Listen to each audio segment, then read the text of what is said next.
Հարգելի ժողովուրդ, շատ շուտով մենք մեծ պատասխանատվություն ենք վերցնելու մեզ վրա։ Մենք պետք է միասին ապահովենք մեր երկրի սրընթաց զարգացումը, բայց նախքան քննարկելը զարգացման պրոցեսները, ես ուզում եմ այսօր ֆիքսենք ինչ ենք մենք ժառանգում նախորդ ապիկար իշխանությունից։ Ժառանգում ենք կորսված երկրորդ հայրենիք, Հայաստանի ինքնիշխան տարածքում օկուպացված տարածքներ Ադրբեջանի կողմից, արյունալի պատերազմի հետևանքով մի քանի անգամ մեծացրած եռաբլուր, մեր հիմնական դաշնակիցների հետ շանտաժի լեզվով խոսելու հետևանքով բացարձակ կորցրել ենք վստահությունը դաշնակիցների կողմից։ Հայաստանը դարձրել են աշխարհաքաղաքական բախման կենտրոն։ Մեր լավագույն հայրենակիցները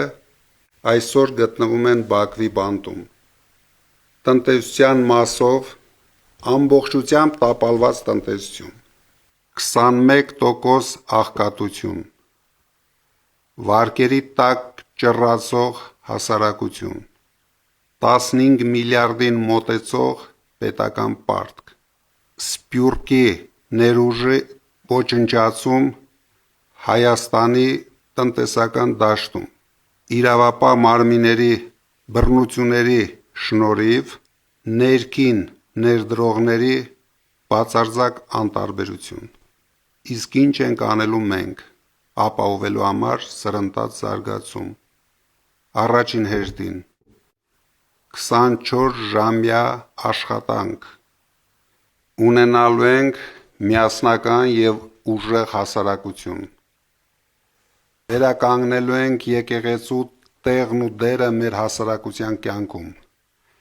Արդարությունը, արդարադատությունը, մարդասիրությունը գերակա է լինելու մեր կյանքում։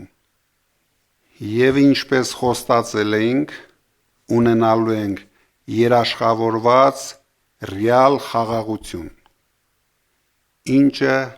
ես նույնպես երաշխավորում եմ։ Հիմա Նարեկ Կարապետյանը կներկայացնի, ինչ քայլերով կապահովենք Հայաստանի տնտեսության սրընթաց զարգացումը։ Շնորհակալ եմ խոսքի իրավունքի համար։ Ինչ ծրագրեր ունենք մենք մոտակա ժամանակաշրջանում։